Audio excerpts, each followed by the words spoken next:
Hello and welcome to the Galway News. The future of American companies in Hong Kong has been thrown into doubt after Donald Trump signed an order to end the city's preferential treatment. The US President also signed legislation to impose sanctions on Chinese officials who crack down on rights in Hong Kong.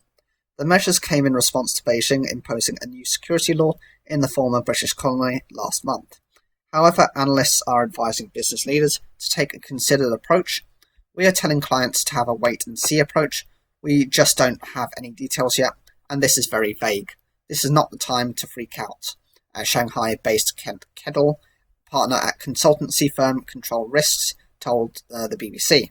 The true impact is unknown. Trump makes these statements and then rounds off the edges afterwards, he added. The decision by the Trump administration to scrap Hong Kong's special status will force non-Chinese companies to re-evaluate their operations in the city.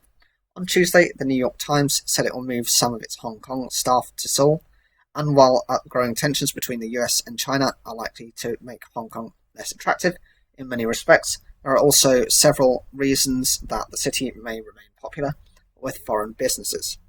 Many Western companies have picked Hong Kong as the location for their regional head offices, covering China as well as countries spanning Japan, Australia, Indonesia, and India.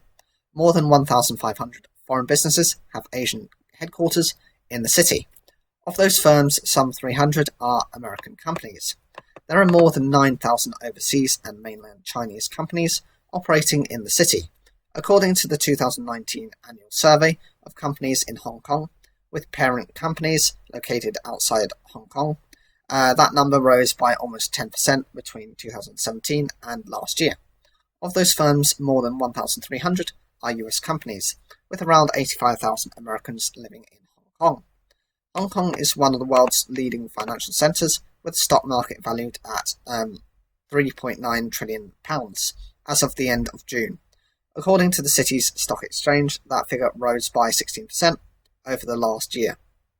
The exchange saw $87.5 billion raised by initial public offerings in the first 6 months of this year, a more than 20% increase on the same period in 2019. However, Hong Kong saw investment from overseas, known as foreign direct investment, slump last year. According to the United Nations Investment Trends Monitor, FDI into Hong Kong fell by 48% in 2019. In contrast, rival Asian financial centre Singapore saw FDI increase last year by 42%. Mr. Kedel concluded that while company bosses shouldn't ignore Mr. Trump's announcement, they should hold fire on making a decision on whether to pull out of Hong Kong. If we look at Hong Kong on a time scale with an explosion in the middle, our assessment is that we are left of boom. They need to start thinking about this, but not to make a decision yet. So, do you have a company that's within China? Are you concerned about your potential prospects if you're based in, say, for example, Hong Kong, and the change to their legislation? Or is this something that you're kind of being off-put by? Were you planning to invest in Hong Kong and are now deciding to go against that?